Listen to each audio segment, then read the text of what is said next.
দুয়ারে ২৬-এর বিধানসভা ভোট করা নাড়ছে। দলের সুপ্রিমো বারংবার নির্দেশ দিয়ে আসছেন দলের মধ্যে কোনো গোষ্ঠীকন্দল বরদাস্ত করা হবে না। কিন্তু কে কার কথা শোনে? দলের সুপ্রিমোর কথা অমান্য করে নেতাকর্মীরা নিজেদের মতো চলছে। আবারও তৃণমূলের গোষ্ঠীদ্বন্দ্ব প্রকাশ্যে। আর এবার রাস্তা নির্মাণকে ঘিরে তৃণমূলের আভ্যন্তরীণ কোন্দল চরম আকার নিল। আর তারপরেই দুই গোষ্ঠীর সংঘর্ষে মাথা ফেটে রক্তারক্তি কাণ্ড। ভোটের আগে দলের অন্দরে গোষ্ঠীকন্দলের ঘটনায় ব্যাকফুটে যাচ্ছে শাসক দল তৃণমূল কংগ্রেস। পশ্চিম বর্ধমানের দুর্গাপুরের ফরিদপুর থানার অন্তর্গত আরতি গ্রামে তৃণমূলের দুই গোষ্ঠীর মধ্যে তীব্র সংঘর্ষে উত্তপ্ত হয়ে ওঠে এলাকা। এই সংঘর্ষে দুজনের মাথা ফেটে যায়, আহত হন আরও কয়েকজন। পরিস্থিতি নিয়ন্ত্রণে আনতে ফরিদপুর থানা থেকে বিশাল পুলিশ বাহিনী ঘটনাস্থলে মোতায়েন করা হয়। দুই পক্ষের তরফেই থানায় লিখিতভাবে অভিযোগ দায়ের করা হয়েছে। ঘটনায় আহত শেখ নফিজুল অভিযোগ করেছেন রাজু শেখ এবং শেখ আফজালের নেতৃত্বে তাদের ওপর পরিকল্পিত হামলা চালানো হয়েছে। তিনি জানান, আমার মাথা ফাটিয়ে দেওয়া হয়েছে। আমার স্ত্রী পঞ্চায়েত সদস্য হওয়া সত্ত্বেও আমরা নিরাপত্তাহীনতায় ভুগছি। আমাদের বাড়িতে ঢুকে ব্যাপকভাবে ভাঙচুর চালানো হয়েছে। দলের প্রতি পূর্ণ আস্থা রয়েছে যে দল সঠিক সিদ্ধান্ত নেবে। কি বলছেন শেখ নফিজুল, শুনবো। হয়েছিল বলতে এটা দেওয়াল রং করাকে নিয়ে একটা সূত্রপাত, সেখান থেকেই এত দুর্ঘটনা।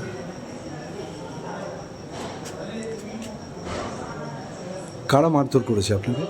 মারধর করেছে এখন জেলা তৃণমূল কংগ্রেসের দায়িত্বপ্রাপ্ত নেতা মহিদুল ইসলাম ওরফে রাজু, ওর ভাই ছিল, দুটো ভাগনা ছিল, আফজলের ভাই ছিল আক্তার এবং আলামতের ছেলে ছিল রাজা। এরা এসে আমার উপরে এদের কোঠারি বাড়ি চালায়। এরা কি সবাই তৃণমূল করে? হ্যাঁ, সবাই তো তৃণমূল, আমরাও তো তৃণমূল, আমিও তৃণমূলের নেতৃত্বে আছি। আমার ওয়াইফ গ্রামের পঞ্চায়েত মেম্বার। আজকে জনপ্রতিনিধির বাড়িতে হামলা হয়, তাহলে সাধারণ মানুষ তাদেরকে কে প্রোটেকশন? পুলিশ আজ নীরব দর্শকের ভূমিকা পালন করছে। দেয়াল কি ওনারা রং করতে চেয়েছিলেন? দেয়ালটা হচ্ছে আমার মামা বাড়ি, অর্থাৎ আমার শ্বশুর বাড়ি। সেই দেওয়ালকে রং করাকে কেন্দ্র করে একটা ছোট্ট ইস্যু হয়েছিল। সেখানে আমি একটা সমস্যার সমাধান করেও দিয়েছিলাম।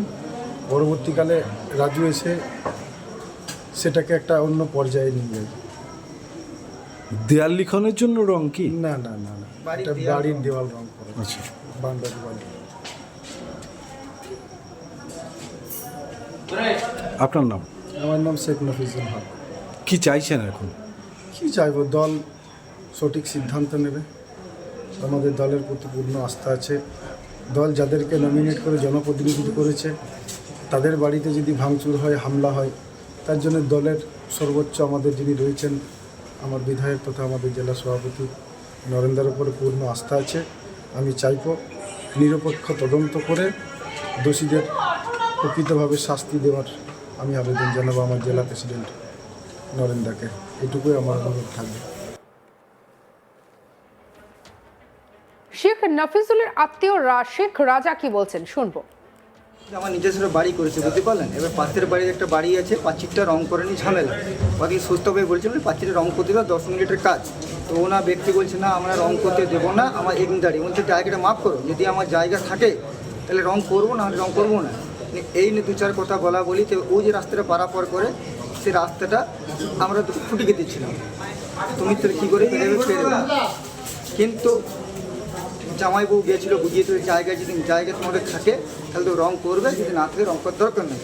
এই নিয়ে দামু যেই পরে মুকবা খান আমার বাপ চাচাকে গালিগালাজ করে, তার সাথে যেই পরে রাজু ওরফে মহিদুল ইসলাম যে এখন জেলা সভাপতি সেক্রেটারি পদে দিয়েছে, তার সাথে একটা এক্স চামচা আফজল, যার কোনো ভেস নেই। এই দলে কী ওদিলে ঘুরে বেড়ায়, নিয়ে যেই পরে ওই বাসের খুঁটিটাকে ঘুরে ফেলে দেওয়ার পর আমার চেঁচার গলাতে ধরে নেওয়ার পর আমার চেঁচাও গেঞ্জিটা ছেড়ে যায়, প্লাস আমার বাপকেও রাজু এক গোড়ালে মেরেছে।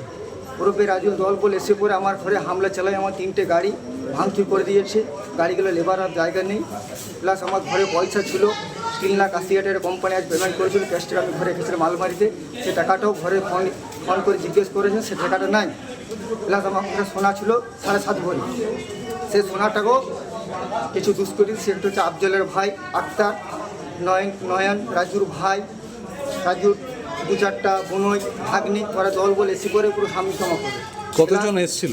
প্রায় এসেছিল মোটামুটি 30-40 জন। আর অন্যদিকে অভিযোগ অস্বীকার করে পাল্টা দাবি করেছে অন্য গোষ্ঠীর নেতা শেখ আফজাল। আর এই নিয়ে আমাদের কলিগ অনিল গেটের রিপোর্ট দেখাবো। তৃণমূলের গোষ্ঠী কন্দলকে কেন্দ্র করে উত্তপ্ত হয়ে উঠল দুর্গাপুরের আরতি গ্রাম। ঘটনা পরে পুলিশ ঘটনাস্থলে মোতায়েন রয়েছে আর পুরো ঘটনার উপরে নজর রেখেছে, কিন্তু পুরো এই তৃণমূল গোষ্ঠীকে কেন্দ্র করে উত্তাল হয়ে উঠেছে আরতি গ্রাম। ঘটনা সম্পর্কে যে জানা গিয়েছে যে তৃণমূলের দুই গোষ্ঠীর মধ্যে দীর্ঘদিন থেকে এই আরতি গ্রামে একটা টেনশন চলছিল, আর একটা দেয়ালকে রং করাকে কেন্দ্র করে শুরু হয় বিবাদ।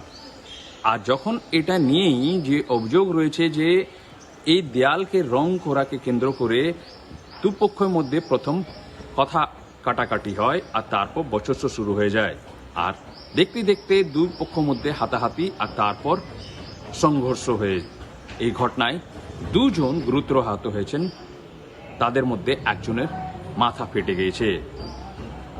এই যে আহত দেখে দুর্গাপুর যে মহকুমা যে হাসপাতাল রয়েছে সেখানে চিকিৎসা করানো হয়েছে।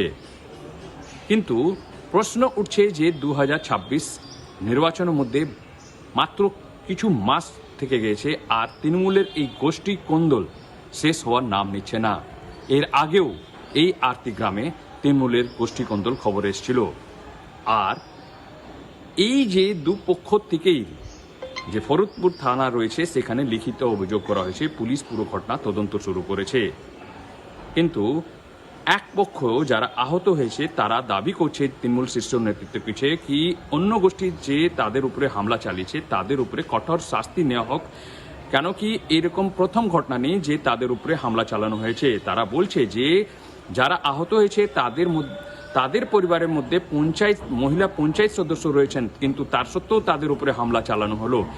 আর তারা বলছে যে এইরকম ঘটনার অবশ্যই তৃণমূলের ভাবমূর্তিকে নষ্ট করছে, সে কারণে যারা এরকম ঘটনা ঘটাচ্ছে তাদের উপরে কঠোর শাস্তি নিয়ে পার্টির নেতৃত্ব তা বলছে যে শীর্ষ নেতৃত্ব উপরে তাদের আস্থা রয়েছে, আর আগামী দিন এরকম ঘটনা না ঘটুক সেটা নিশ্চিত করুক। কিন্তু ভারতীয় জনতা পার্টি অবশ্যই এটা কটাক্ষ করছে যে তৃণমূল কংগ্রেস নিজেদের মধ্যে লড়ে মরছে, আর ভারতীয় জনতা পার্টি আগামী যে 2026 যে নির্বাচন হতে চলেছে তারাই এবার এইখানে সরকার গড়বে।